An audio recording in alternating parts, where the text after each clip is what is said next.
And we are live. What up, everyone? How you guys doing? We can already see you entering the room. Hey guys, so excited for today's call. As you know, we have extreme crocheter expert, underwater basket weaving, magnificent, awesome, amazing man, good friend of mine, Nate Danja Handz. Hill's with us. So first thing I want to do, guys, is I want you to, as you're entering the room, just type in the chat room that you can see us and hear us okay. Nate, would you give us a little hello so they can hear you? And yo. All right. All right, guys, so if you can see us and you can hear us okay, would you please let us know in the chat? That way we can we know that you guys are catching us okay. And as people are kind of trickling in, I want to first say welcome. If this is your first time here, if this is your first time or your first live Q&A, would you please let me know? Just put the number 1 in here. Just go ahead and type in 1. I first want to welcome you to this live Q&A. And more so, I want to welcome you to Beat Academy. I'm so excited that you're a part of what's going on here. You know, calls like this really kind of get to the core and the heart of why I started Beat Academy, is because I wanted to come alongside you guys, let you know that you can do this. I wanted to give you the access and the mentorship, the guidance that you would need to take your next step with your music. And I'm blessed to be with guys like Nate and have him come alongside because he shares that same vision. He's excited. And the guy's a freaking beast, amazing ninja at what he does. So I have a lot to learn on this call as well. So guys, here's how we're going to do this. We got a lot of ones, guys, excited. Ronan, Miranar, Evan, Daniel, Shando. Awesome. I'm so excited you guys are here. Here's what we're going to do. We've got some questions that we put in the form beforehand. You guys have been really excited for this, so I'm really, really excited. So let's go ahead and we're going to dial into those questions. Some might be for me, some might be for Nate. And then we'll have a moment. We'll do 5 of those questions, and then we'll have a moment where we go to the live Q&A. So guys, hold on your questions until we get to that moment. So we'll start off. We're going to hit the ground running here. So Minyar is asking, what is the most important for a new producer in order to break through in the music industry?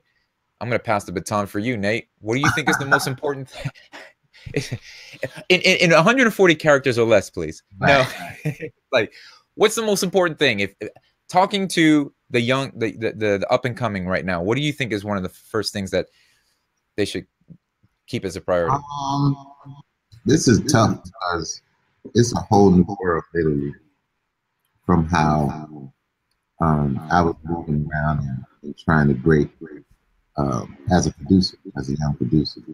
But the moment it happened was when I linked with another producer.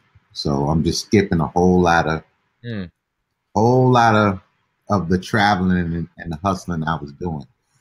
We didn't have SoundCloud and all these other different, and YouTube and all these other different things to showcase ourselves. So it was literally a lot of if you know somebody that knows somebody that knows somebody that knows this person, then you might can get 15 minutes to play some beats, and you know, whatever happens, happen. But I would say the breaking moment would be getting with another producer, someone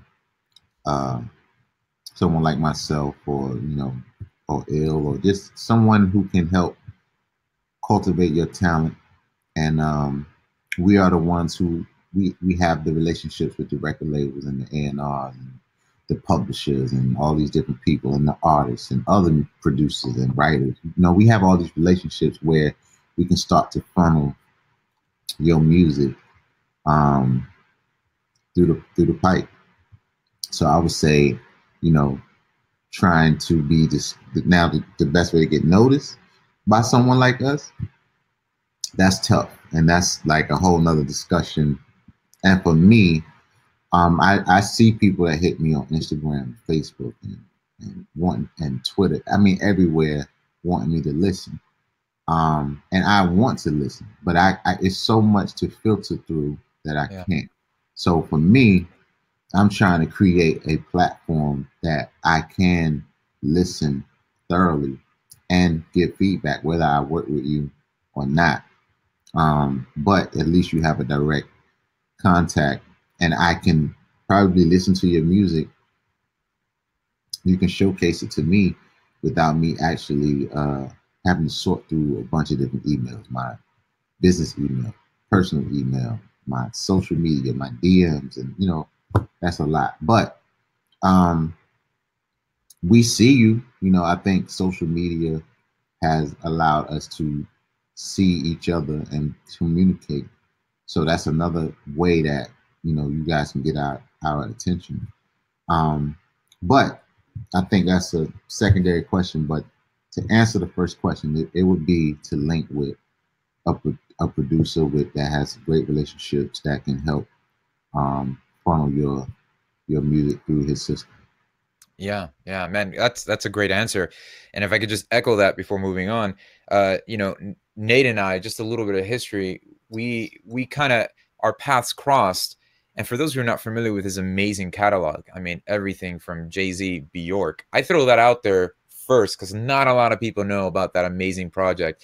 Mm-hmm. Britney Spears, it's so many, the list goes on. But at the very beginning of that, when you and I first met, it was, hey man, like let's help each other. Like what can I do to help you? In what way?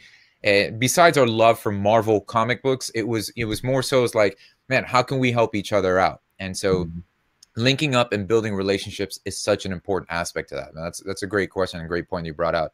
All right, our next question is from, let's see, I think there's a little delay with the questions, guys, so just bear with us. Danny Humming is asking, I'd love to know what Danja's routine is. Do you make yourself sit down regularly and write something new? If yes, how often and for how long? How far do you develop an idea before you put it in a drawer for later use? What percentage of those production ideas end up being used? Does this help you get better? So what's your routine, man? Like, do you go in saying, I'm going to knock out 5 beats today? Or do you kind of just go with the flow? And how much of that do you just trash or keep for later? I probably go in every day. Like, I'm gonna try to do 3 to 5 beats today. Um, it doesn't necessarily get accomplished. Lately, I've been working on a lot of records, so it's been different. I haven't had free time to just create. So what I ended up doing was I have a travel setup. So I just put my travel setup in my live room. I'm gonna post a picture of it on my Instagram or on my live or something today. Um, but I put actually, if you was on if you follow me on Instagram, where I was sitting at when I posted a track yesterday was my travel setup. So I set up my travel setup so I can consistently be able to make beats regardless if I'm working on a record. So I will leave the record in my other room. When I want a little break, take an ear break, I'll go and just try to put something down real quick on the MPC. But normally my routine is to get to the studio on free time, on my free time, in between time when I'm between sessions and writing sessions and making records. I am trying to attempt at least 4 or 5 beats a day. I would let me see how far I would get. If it's something that I feel like is really strong, I could spend probably majority of the day on that track. So I might leave the day with 2 ideas. I try to stop myself. I have like a superstition. Like if I do like 1 or 2 crazy ones or 3, and I feel like I'm on a roll that much, I would stop. I would stop before I feel like I would burn myself out. Because that moment that I feel like good ideas aren't flowing, it's like a downer. It's like, I suck today. Like this is, whatever's coming is gonna be trash. So I try to save some of my inspiration for the next day. But then I have days where I just come in and mix the beat. So I have a week of creating the beat, of beats, various tracks. Then I have a day or 2 where, okay, let me mix this batch that I've done. So that means I'm really balancing things. I don't want to say mix because I'm not necessarily a mixer, but I just balance things and put things in a good perspective and make sure everything is hitting nice and very pleasant to hear. And then I do it all over again. But Awesome. I have a lot of tracks that I've made and just don't go back to. Not saying that I won't. It's just when I get the time to go back, and I love those moments when I kind of just rediscover some things that I created, months ago. So the idea is always, I guess, let me start there. My priority and idea is to always have a library of Mm. tracks. And that's the reason why I'm making the tracks. Like I tell my producers, I got a few at the studio, and I'm just like, look, I asked them a question. Why are you making beats? Why are you making beats today? Like, I call it shooting jumpers because it's literally like going to the gym and just getting your foul shot right or getting your 3-point shot right before the game. The game is actual writing sessions, actual recording sessions when you're with artists and you have to come up with a record.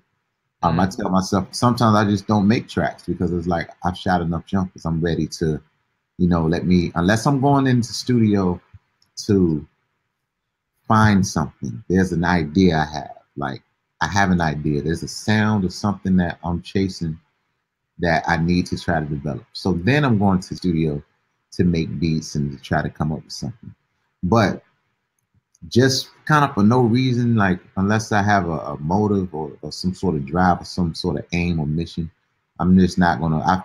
I have begun to practice not to go to the studio if I don't have to go.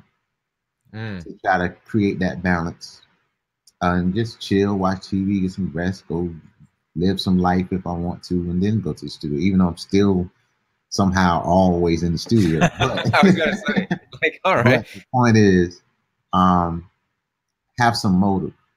So the motive number one for me is to have a library. I want to have a library that because people always hit me up like, "Yo, send tracks," and lately I haven't been having them, which is a good thing because I've been making records or finishing producing records, which is good. So yeah, so I have a good amount that I don't go back to.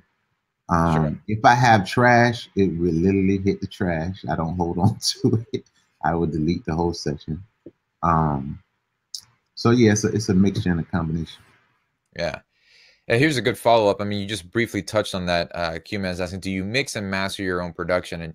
And you mentioned a little bit about mixing, but if I kind of follow and just even working alongside you sometimes, it's not mostly like, okay, I'm going to mix and engineer this. It's more like I'm getting the right balance. I'm going to take it to where I think I can take it to, and then having it over to somebody that is their strength. Like my strength is this. Let me give it to somebody that's just. Let me add on to that. How long did it take you to be okay with that? And what I mean by that is sometimes a lot of these guys here, a lot of people are like, I don't have somebody who can mix for me. I don't have that. So where's that balance there in that aspect? That's a great question because until I got my own space, my own studio. So for a lot of you, I've been in my own studio now for 4 years. So that was where it's like, okay, now I can dive into all. Now I can go Dr. Dre level. Now I can start turning these knobs and experimenting and doing these things that I wouldn't allow myself to do because number one, we don't have the time. We're on the clock, and I have Marcella to mix my music. But as a producer, you need to know how you want your stuff to sound. You need to know how you want your kicks to hit, how you want your snares to hit, and you need to be able to translate that to an engineer. So myself and Marcella's conversations in the studio when it comes to mixing records are completely different now because now I'm asking her, what compressor do you use? Not diving so deep into the ratios and all of that stuff, but I'm just like, try this, try the 1176. Or can you take a little bit of, low mid around 200-300 off? Just, I can talk to her different about what I want things to sound because I have spent that time turning these knobs and playing with these plugins to know what these different frequencies are doing to my beats. So I like to paint a picture. So what I do with my engineer Chad, and yes, I have two engineers. What I do with my engineer Chad, what I do with my engineer Chad is we do a production rub. So, and he's damn good. Like he's really Chad's been, awesome. he's been Love putting Chad. things in, and like I've been hearing it lately. Just like, wow, you know, he's just pulling the bottom out of some of these beats, and I think it's just balance. And what I feel like his strong point is has definitely been signal flow and capturing the sound. So if you got a good sound, first of all, you know, you put things in the right perspective. This the beat is gonna, the track is gonna mix itself. So basically, I have allowed myself to be, I forced myself to become comfortable with starting to adjust my own levels of EQ and compress and do things because I want to have a picture, a rough sketch of how I want this to sound once my mixer get it. Once she gets the track, there's already things in a good perspective. So she's just putting the glaze on top of it. I personally don't touch vocals. That's just something I just don't have the desire to do. Vocals. Yeah. So my all of my attention when it comes to balance and mix is all in the music. So yes, to answer the question is it took a while only because I didn't have time. And once I kind of just really said, you know what, I'm gonna give this to her because this is the way I want it to sound. Once I committed to that, I just got more and more confident in what I was doing and believing in how it sounds. And of course, when people come in the studio and hear it, you know, and they tell me how it sounds, that just gives me the extra motivation to keep doing what I do. But the key to that question is you have to be, you have to know how you want your stuff to sound. You are you hold the key to the big picture. Producers, you are the big picture. You are what if you hand it to a record label and say, yo, this is the shit, they're supposed to look at you and say, you know what, you're right, because you are who you are, and this is what we come to you for. So every little tweak starting from the beginning of making the track is your call. You're the coach. You call in the whole play. So that goes down to the sonic, songwriting, mixing, who you get to write, you know, the whole thing. So knowing how you want your stuff to sound, committing to it, is key. And then you hand it over to the mixers, and when it's not sounding up to snuff with how you left it, you know how to translate it back to them. Yeah, so what you're saying is if you're going to South America, learn a little bit of Spanish so that you can communicate to the people there what you want to eat, right? But if you go there like, look, I expect you to understand what I'm saying. It's like, that's not how it works. Right. So yeah, and if I can add, awesome perspective, man. I actually, that really inspired me. Even if I could add on a little bit to that, there is that balance. And I know a lot of you guys who are watching this are that, you know, hey, that's great. I'm glad you got Chad. He seems like a really great guy. I don't have a Chad in my life. That's okay. We know that you're going to be wearing multiple hats, but there is a freedom, a liberty in knowing where your strengths end and where someone else's strengths begin. So that's what Beat Academy was put together for, so that if you know, look, man, I can write songs and I can get a guitar and I can write great songs. But when it comes to making beats or making them sound great, all right, link up with somebody who does that well. Exactly. Right? Like utilize the advance of partnerships, utilize that relationship. You know, when Nate and I work together, there's things that he does. Like I'm not trying to work with him and say like, I'm going to go ahead and make a better beat to him. It's like, that guy's a freaking ninja.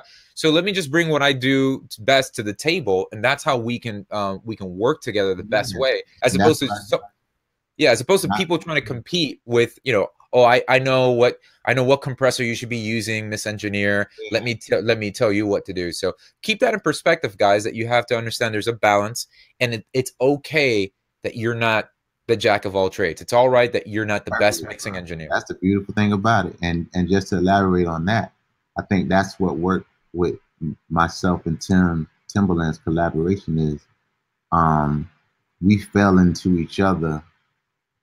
We played well into our strengths and weaknesses. Like, Tim is a drum and rhythm guru. You Yeah. know, I have a different perspective on drums and rhythm, but even though I can do what he does, I don't do what he do. And that's what I think was the difference between myself and many other producers that came before me that worked with him, is I brought a melodic and musical aspect to his music. And that's what I just focused on. That's what I just felt. I didn't, it felt good not to have to worry about the beat because I'm just playing, doing my part, and vice Right. versa. So we just relaxed. We were able to relax because we know each other. We were handling different aspects of the musicality of the track, and that's what you do. You kind of fall back. When I call ill, I know I'm relying on him. I leave a blank enough canvas because I know he's gonna give me something weird or a transition or something that I want, something that Yeah. I know I'm gonna get out of him that this track needs. Um, and that's what you do with every, we all like, we're like human plugins. you know Oh, it's, it's I like, like that. if there's many different guitar players that I have worked with and that I use. If I'm doing something a little more R&B, I'm going to call my brother guitar boy and get him to play something a little more R&B. If I want, I can't force some rock and roll out of him because I might get some blues now. He's dope, Yeah. but I can't force complete hard rock out of him because it's not what he does. It's like trying to get um it's like trying to get an orchestra arrangement out of Nexus or something like that. Come Out on of now. out of Don't. That's a whole I'm, nother. That's a whole nother. I'm just saying, That's we a it's whole all nother. we That's have a to whole nother rely live Q&A. right. So just lean on each other like plugins. I need this person, Awesome. and that's a part of production. Awesome, man. This is so much, man. Well, guys, let's jump right next to another question. We have a lot of them. I'm really encouraged by this, Nate. This has been amazing. So Riva's asking in the last Q&A, it was talked about how there are two different types of mindsets. One for someone who's just trying to touch people with their music, and another for someone who wants to make a living off of it. I'm someone who wants to make money eventually. We've already talked about a few things like goal setting and making connections, but if you were to give a short summary bullet list of things to do, of things to do, what would they be? I'm going to tape this list on my wall, so make it super motivational. All right. Well, totally understand it, Riva. Let me jump in, and then you feel free to chime in with whatever you want. The way I see it is, every time I see somebody get into the music industry, or any industry for that matter, when they step into that arena thinking, how much cash can I squeeze out of this? It always becomes a flash in the pan, and it becomes diluted and it dies out quickly. But I think for the most of us, when you start in with the heart of, I love this and I'm passionate about touching someone's life, and you stay true to that, what ends up happening is the dominoes that bring the money end up lining up in place. Yep. So, I mean, that is the passion that's going to be needed to even be authentic when you step to somebody, whether it's you're meeting somebody like myself or Nate or Timberland or anything like that. It's the thought that, like, hey, I'm doing this because I love doing it, and I actually want to I want to share this with the rest of the world. And I think that perspective is what you need to get you through the ups and downs. Listen, man, this industry is just, it sucks. It's crazy, and you need a lot of tough skin in this. You're gonna get more no's than yes. That's Yeah. just the reality. And so when the no's come, you really understand it's okay if this no came, because I'm not in it for that. I was always in it for this. So there's some practicalities in that. So what I mean is, always get founded and rooted in, why am I doing this? If I'm doing this so that I can touch somebody's life with my music, then I just got to focus on what, like Nate said earlier, let me just write 3 songs this week that can help do that.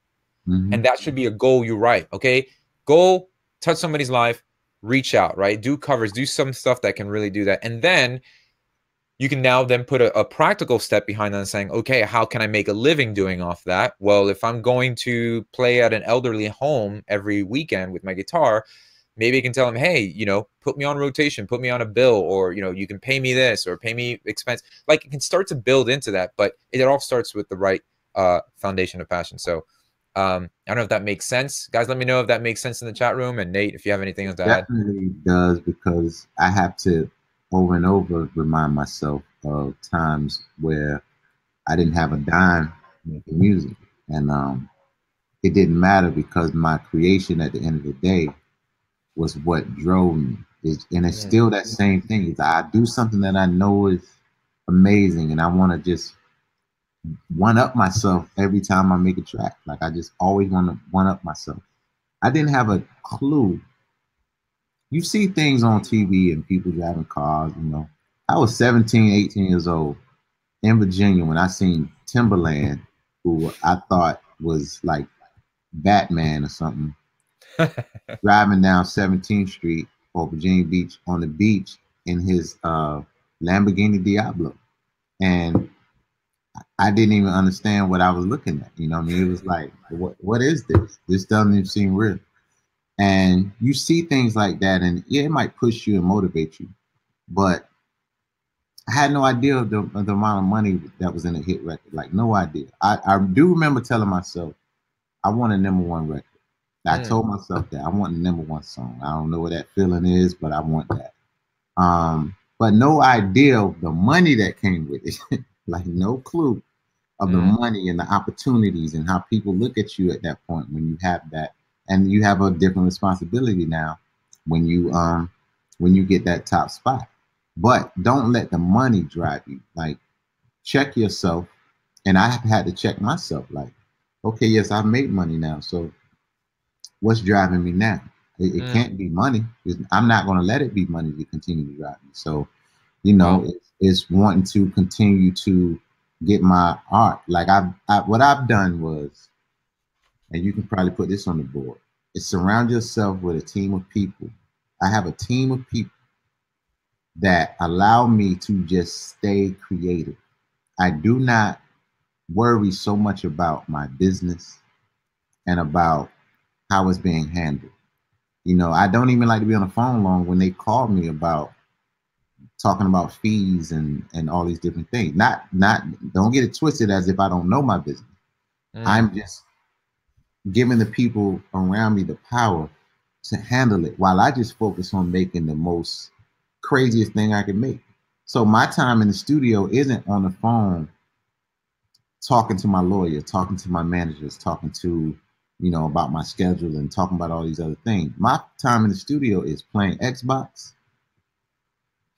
making beats, watching movies, making beats, playing Xbox, eating, doing everything to make sure I'm making in the most comfortable way, to make sure I'm making the most amazing music that I can make, because none of this moves without that.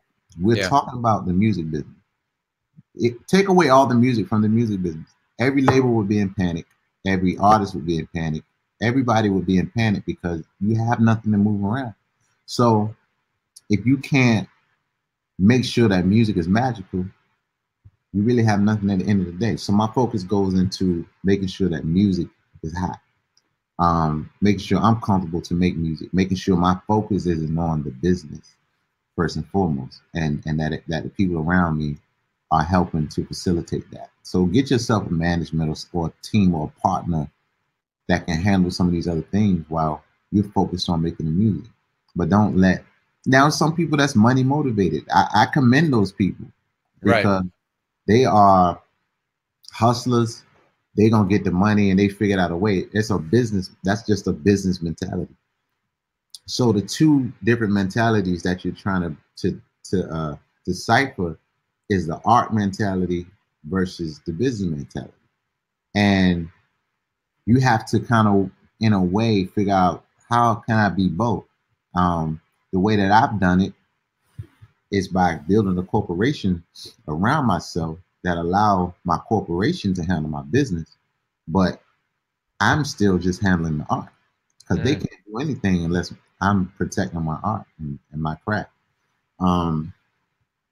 I think that's about as thorough. Yeah, no, that's good, man. I mean, these are gems that you're dropping. I'm like, there's too many mic drops going on. Like, there's too many mic drops. Yeah. So Riva, take heart. Continue to have hope.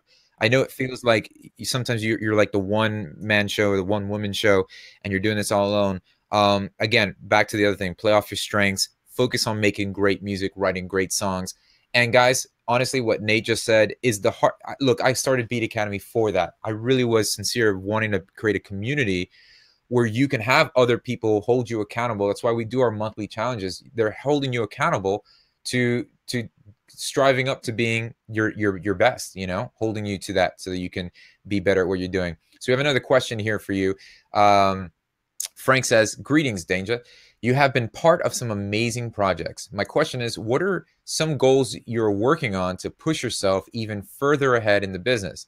I'm asking to get a sense of what one strives for after already reaching fantastic stats in their career, such as yourself. So as you and I both know, making the hit is awesome. I think the hardest work is keeping the hit, right? That's the biggest thing. So you want to chime in a little bit on that? Yeah, great question. Yeah, you set new goals for yourself and you have new dreams. Like you just, it's not that I don't want to continue to do. I mean, I want to work on every. I want my music to be heard, so I would love to work on as much as possible to get as much out as possible. But for myself, I would love to really somehow be a part of some movie scoring stuff like that. And then also stepping more into the executive producer role. Not that I don't want to continue to make tracks myself. I can see myself being 75 years old, still in front of an MPC or something like that. Whatever the one they're gonna have, that, like Minority Report by that time. But I'm never gonna stop making music. But I'm wide open to giving other people the shot to do it. You know, it's all opinion and perspective. Fresh energy is what's needed. You know, I remember one of my first managers a long time ago was just like, you know, it's a youth-driven business, and that thing just stuck in my head forever. Wow! And as you see it, all of these new talented people are running the music business. It's a new slew. It's a whole new slew of just talent running the business that's under 25 years old. So, put myself in a position to help facilitate these people is what I'm aiming to do and setting myself up to do. Everything that I'm talking about, I've had conversations and trying to put this thing together. So for me, it would be, you know, scoring movie, adding my twist to a movie score, and building a publishing house and a production house. Not so much a record label, but just those two components of a group of young people making music. So just more taking a executive approach and stepping back and pretty much handing the keys of the kingdom over. Love it, love it. I mean, I think that's really that's the secret to growing is real in humility, realizing, you know, I don't. There's going to be people coming up, pass the baton, and that's a new season for our lives. All right, so Son of Elroy is asking, do you have? So we're doing some of the live questions now from the chat. Do you have any hearing loss, and how do you deal with it when producing, mixing? I used to joke when I would leave a studio session with you, I would creep out at night. I'm like, but okay, back in the Future Sex Love days when you were working on just being around there. So I would be in the studio with Jim. You guys just finished. I think you guys were we just finished writing My Love. I saw your headphones. And you remember the big headphones you used to wear? Like the ones like the airplane people? Yeah.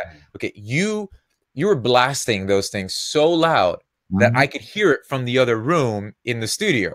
So I'm saying like, dude, this kid Nate's got like what, 2 years left on his hearing? Yeah. So yeah. I mean, I definitely got some top end gone for sure.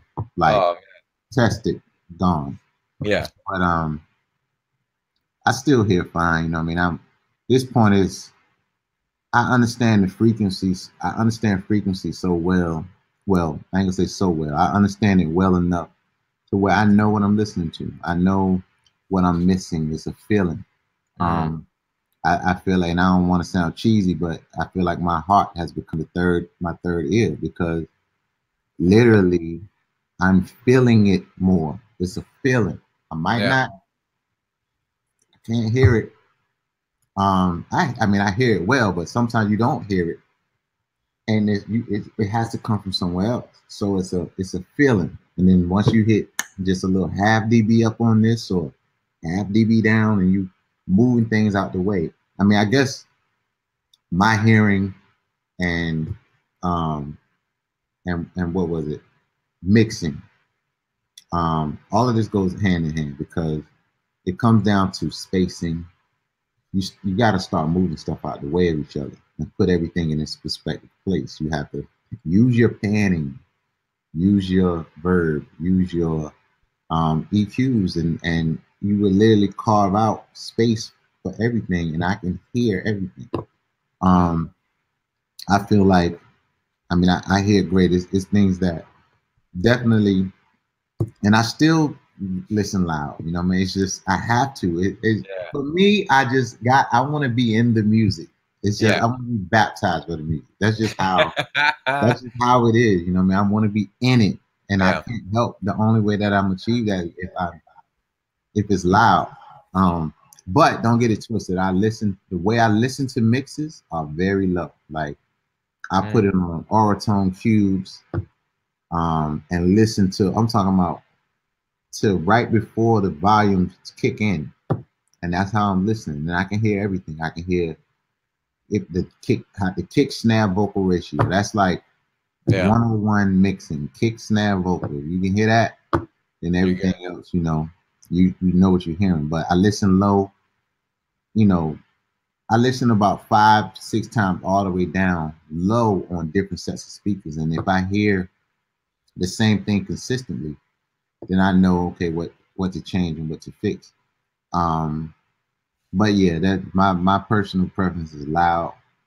I can't help it. It's just how I Well, I how mean, you're not producing hardcore polka, so right, you are doing some right. amazing stuff. I need to know Um, if the ways is feeling. so Ronan's asking, what are your thoughts on releasing bootleg remixes to gain some recognition and following, using commercially released with some micro extraction vocals on original beat production and updating the arrangement? I think Um, it's a dope idea. yeah, yeah, I think so too. I think it's a great look right now. The reason why they allow cover bands or bands to tour with well-known bands, and the ones that do well are the ones that usually do a lot of covers, is because people are already familiar with that, and they're not familiar with the original catalog.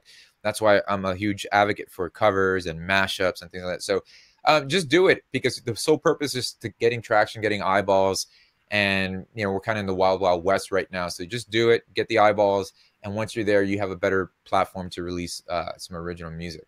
So all right, let's see. What do we got? These are some great questions, by the way. So Saya's asking, glad to have you with us, Mr. Hands, which is, how many times are people calling you Mr. Hands? Huh. Yeah, but I take it. That's the First time for everything. it makes sense being that where I'm trying to segue into, Yeah, in my career. exactly. Hey, I'd like to know, how much music theory does a producer require? Because it's one of the things that intimidate me when I think about collaborations.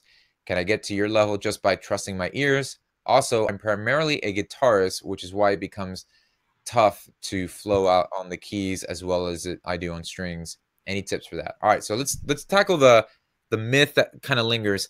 Do you need music theory to produce music? You want me to answer that? I'll Yeah, let you go let me tell first. you something. If you listen to the radio, there is absolutely no music theory going on right now. Let's be clear about that. Yeah, absolutely. As long as No, you you know don't Farrah need Jaka, you're good. right. Ding, ding, You ding, don't ding. So need you're no straight. music theory, like zero. Um, but if you can figure out a way to uh, flip it and apply it um, to what's going on, then I Yeah, think it's your art. yeah. Do what you feel like, do what you feel.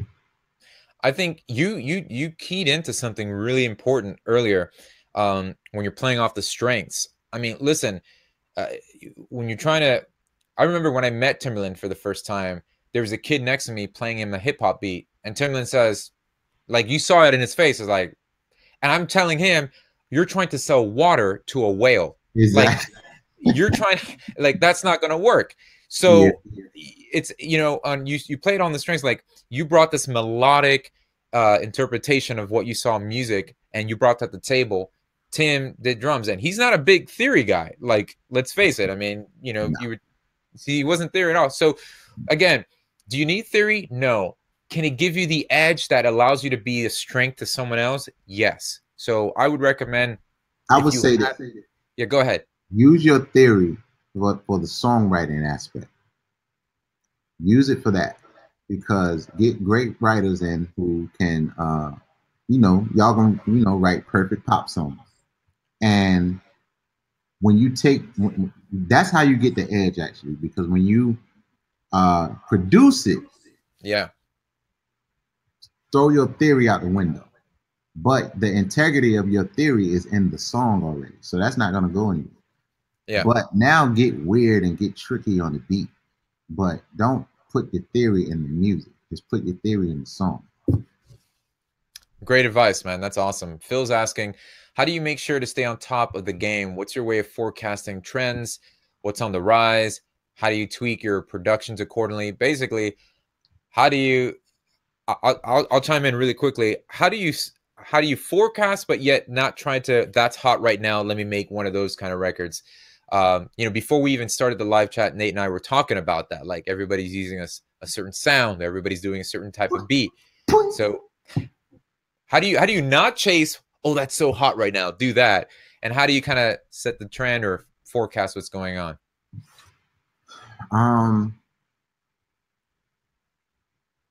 I mean, I listen. So I listen to the radio when I do. I don't so much now, but at the point, I used to listen to the radio because I used to listen for a gap in the radio. I used to listen to what's not being done. If this is what's popular and mainstream at the moment, what's not being done that I can add, or That's good. can That's I good. change what's happening? What is the next natural progressive step to what's happening? So when I seen, and because I seen this before, I knew the Latin boom was going to happen. Now I'm gonna just go back. Like there's plenty of things that I have predicted that was going to happen, and I started to do that type of music in the studio that I was predicting. And it's just, it comes down to aligning yourself with the right artist at the right moment to get your stuff heard. What happened with Future Sex Love Sound is I caught wind of an experience. I went in a club and seen something happening, that a feeling and things happening that I just was like, this has to happen. This has to happen all over the world. Like I don't understand why this is how music is supposed to make you feel. So that's how I came across those sounds that I use in Future Sex Love Sound and My Love and stuff like that, because of those trance sounds from going to a trance club. So when I got into the studio, the point I'm trying to make, getting into the studio and aligning myself with Justin Timberlake and Timberland at that time and Nelly Furtado, it allowed me to create and get away with my what I detected should be next. So that's where the wave came. Now, fast forward, there's been many a times where I seen things happening and I couldn't get my ideas off because I wasn't in the studio with the right artist to break it. Whether it was a new artist or a big artist to break my sound. And figuring that out, not figuring that out, but just feeling like I cracked the code a few times, like it discouraged me because I was like, I knew this funk thing was going to happen because music was so up tempo and do do do. The natural thing for me, I felt like it was going to have to slow down. It was going to have to get funky, and that's when Daft Punk came. I knew that EDM trap was going to happen. And I started doing these type of beats. I got tracks that I played to you. It's a lot of things that I've predicted was going to happen and wasn't able to break it. And I just got discouraged and just say, you know what, let me figure something else out or another way. But the point I'm getting at is you can never stop trying to be predictive. The same thing with this reggaeton and the Latin music. But I've actually seen this before. We've seen where um, dance hall was big, you know, back when Sean Paul uh, years ago, and then right after that, reggaeton came through, and then you know, history repeats itself, and that's another thing you got to keep in mind. History also repeats. Like some of the same things that we see now might be in another form or another, but it will repeat itself. Something that's happening now has already happened. Yeah, absolutely. Yeah, So, yeah, I totally agree with that, man. That's a great answer. And if I can bring some encouragement, just if you're rocking what you're doing and you do it well, chances is that the cycle will come right back and catch you at the height. Like I'll never forget, like when the big dance stuff or like the trap is like, um, and I just stayed. I was like, you know, I gravitate to doing this type of beat or doing this type of music, and I'm not gonna go chasing what's hot now. If I just stay here, eventually the cycle's gonna come back and be like, oh, we like this kind of beats and this kind of style now. It's in. I was like, what? I've been doing this. So just stay the course, guys. I think you'll be good. Here's another question from Rocky Garcia. How do you deal with the challenges of working on a track or an album with a talented artist, but during the process, it becomes difficult? How do you push or pull to get the sound or vocal out of them? You want to go for it? Oh, okay? I see how it is. Well, I think a lot of the biggest challenge that I've seen through my experience is we're realizing that we're both two humans or more humans. I mean, that's the thing. Creatives and artists and musicians, we're all weirdos to begin with. So we all have this unique creative perspective on the world. And so you have to understand that it's not a dictatorship when you're producing and working with an artist. It's not a my way goes, I know what I'm doing. I've had to let go of that and learn that, okay, how do we synergize? How do we become, you know, one in that process? So it's navigating through even a lot of psychology. I mean, I've had to like take some psychology, having to deal with a lot of people, because I know sometimes it's not necessarily personal. I don't take it personal. What I mean by that is I want to make sure that when I'm working with somebody, that there's the objective of, hey, what are we trying to get out of this experience? We want a great record. We want a great song. Okay. So if there's some issues that are going on, like what are those? Let's talk about that. And I might be going really deep. I might be going on a personal level deep, but I've gotten to those places with artists sometimes where we have to have those conversations. You're like, what's hindering us from getting a great song? I was like, well, I don't like this attitude, or I don't like where this is going. Okay, great. And let's just talk about it. And sometimes that's just being vulnerable and open about that is been great. There's the other end where the person just doesn't bring it. I've worked with a lot of independent artists that are just like, they might have the money to be in the position of working with us or producing, and it's just like not cutting it. I'm like, that's where I try to surround myself with maybe other people in the environment that can help save and salvage a situation. But the definition of a producer is therapist, babysitter, psychiatrist. Yes. What else? Octopus milk herder. Some we can be a doctor. Some of us can provide medicines and stuff like that, depending on how your rock and roll lifestyle. But yeah, we do everything and produce. At the end of the day, we got to come up with a record, but we have sometimes emotionally wrecked artists or whatever that we have to deal with. And, we might get an amazing song out of that. If you're a good producer, you figure out how to draw that in. Yeah. So just remember that you're dealing with people and not projects. So just keep that in mind. Don't take it personal. Minyor is asking, and we'll have a couple questions left, guys, before we wrap up. Minyor's asking, what advice would you give yourself if you could go back in time when you were still a beginner intermediate producer trying to break through into the music industry? Love this question. So what would the Nate now tell the young Nate? Just do what you're doing, because it's gonna work. No. Yeah, I mean, I don't think I would change anything about my path, because I got out of the gym. I was 18 right out of high school, 19, trying to pursue what I was doing. And immediately with my homies, we would go to New York. We went to Miami. I went to LA with Leon Silvers. You know, I was young pursuing it. And got out of Virginia trying to do what I wanted to do, and eventually I met Tim when I was 20 years old. We didn't work together until I was 22, 23. But the first time I met him, I was 20. And we were supposed to work then. He invited me to come to LA, and in true Tim fashion, he threatened me saying if I wasn't with him, I was against him.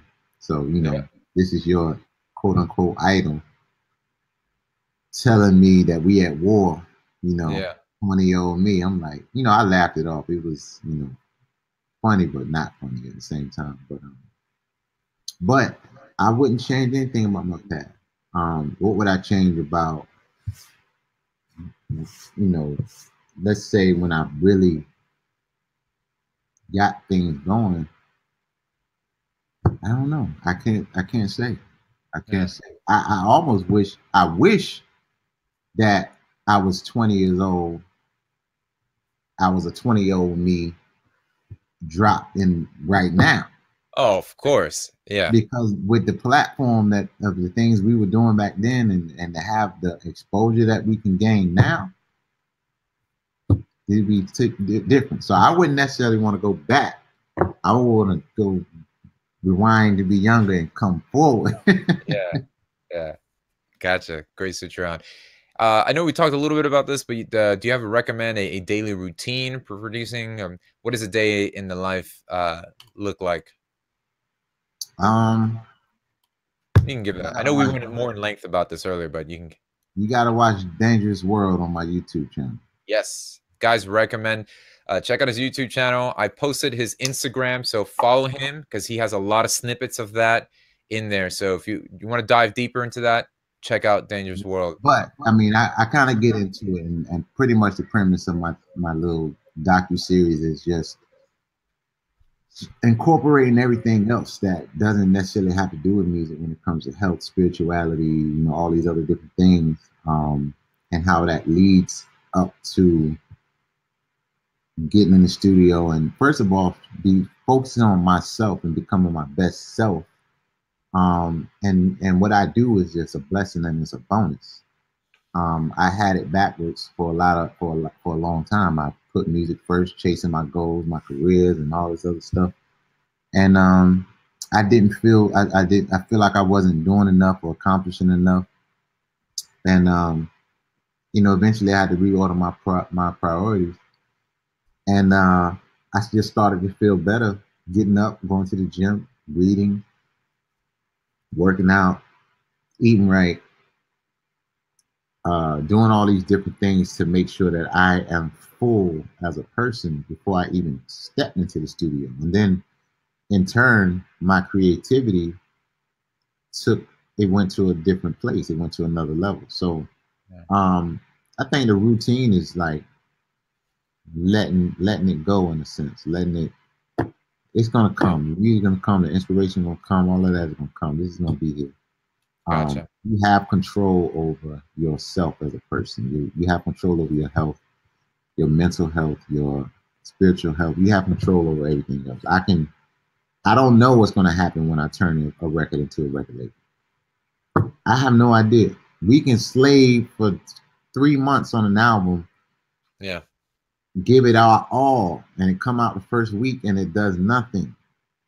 But I can control that hamburger I put in my mouth, that ice cream, that alcohol, those drugs, what I'm putting into my mind, what I'm putting into my spirit. I can control that. No one else can put that into me.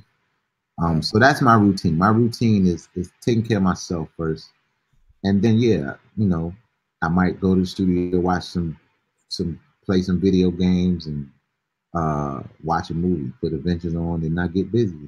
Sometimes it just take a lot sometimes for me to get into it. Some days I'm just like, wake up in the morning, let's go, 5 beats, I'm locked in, like 7 or however many. Some days it's like, I ain't feeling myself today. It's just it's not it. And I had to learn that it's okay. Let me leave the studio. It's all right. That, and it's okay not to hold yourself guilty to that. That's awesome, man. Thank you for sharing.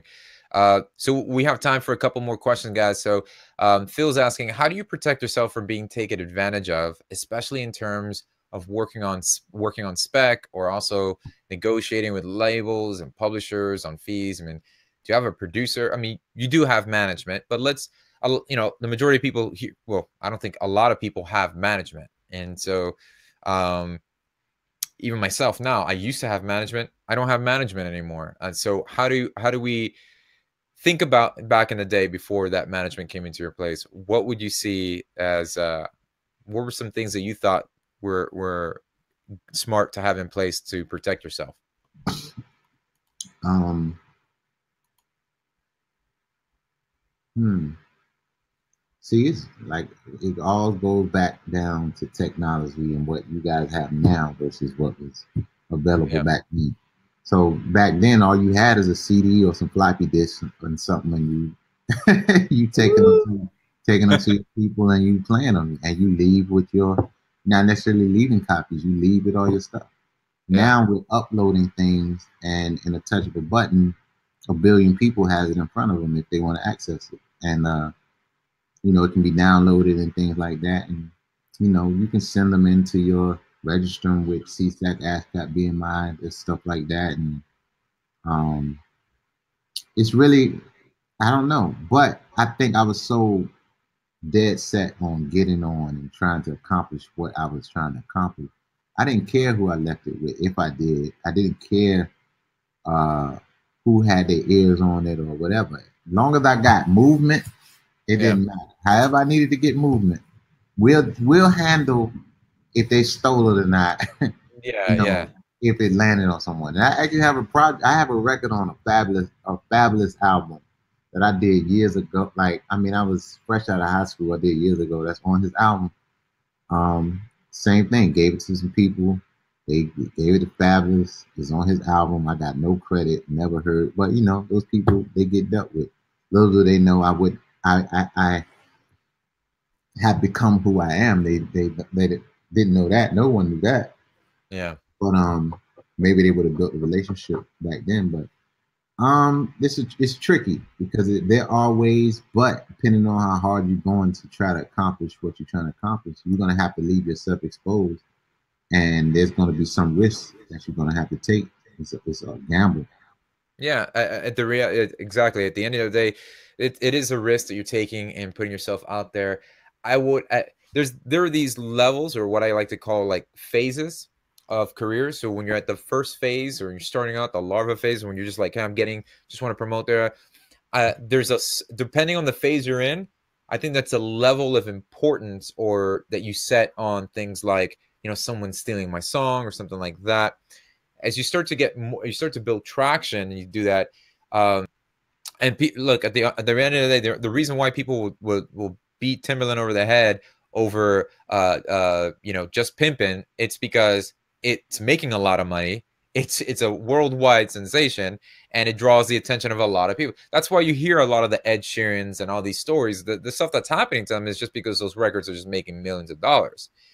So they're more likely to get hit up with those, you know, situations where people are like thieving. But I wouldn't worry too much around it. And if you're thinking of like, how do you protect yourself, just surround yourself with trustworthy people around you. Guys, we're gonna take 3 more questions so Nate can get back to crushing it. And this has been amazing, by the way, guys. If you're in the chat room now, just let us know how's if you've been enjoying this, if this has been encouraging to you, helpful in any way. Please let us know in the chat room. Would love to see that. And this is a question coming from Glide. Danja, how can you speak on your way of balancing a busy day? Again, I think this is coming down to like your routine. It's a lot of routine questions, which is pretty cool. I myself do music for TV, film, games, and I also work on building my skill and submissions for artists. I seem to struggle with time, never deadlines. How do you plan out your day? And any tips on that? You know what? It's no more that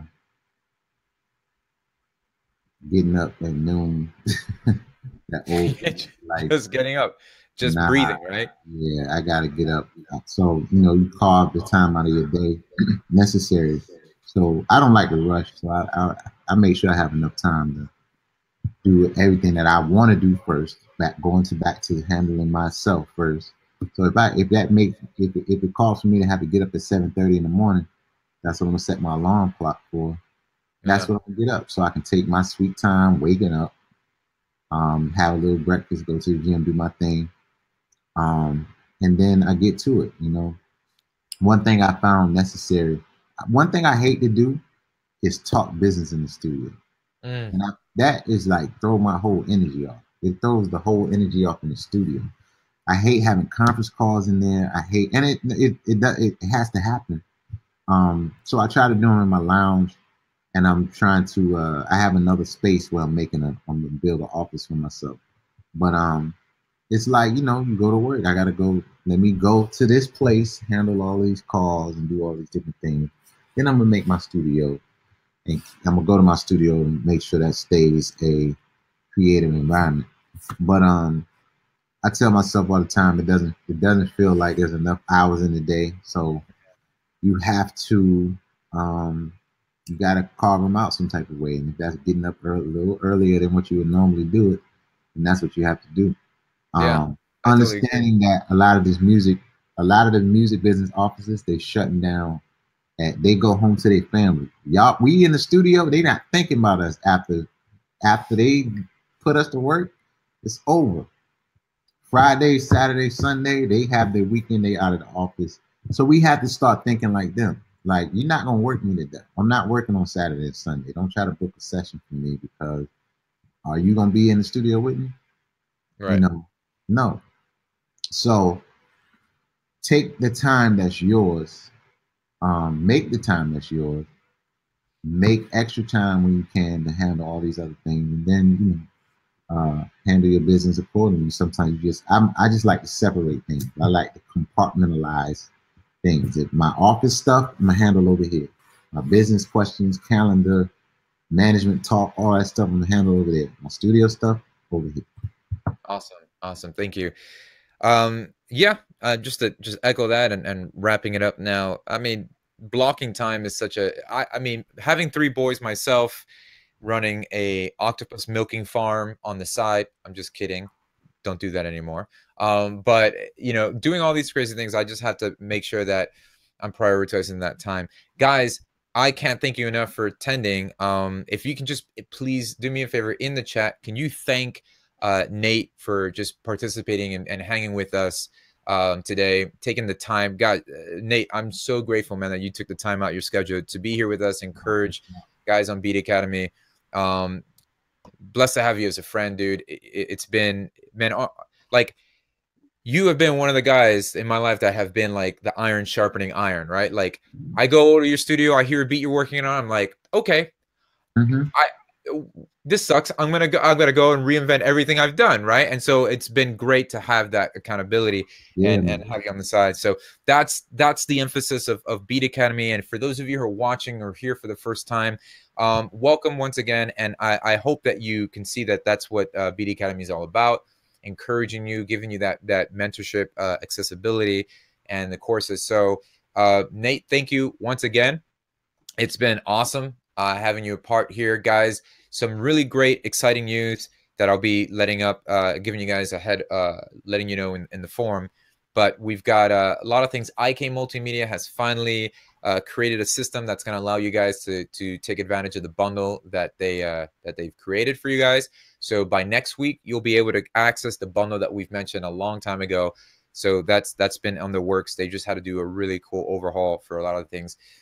Guys, once again, thank you. And for those of you who are watching the replay, excited that you're able to watch this. If we didn't get to your questions, we'll do that on next round. Nate, thank you so much. And guys, let's do it again. Let's do it again. Yeah, you down? Are you down to do this again? Yeah. Awesome. All right, before guys. The year is out, so let's do it again. We'll have a part 2 coming up soon, guys. So take care. See ya. All right.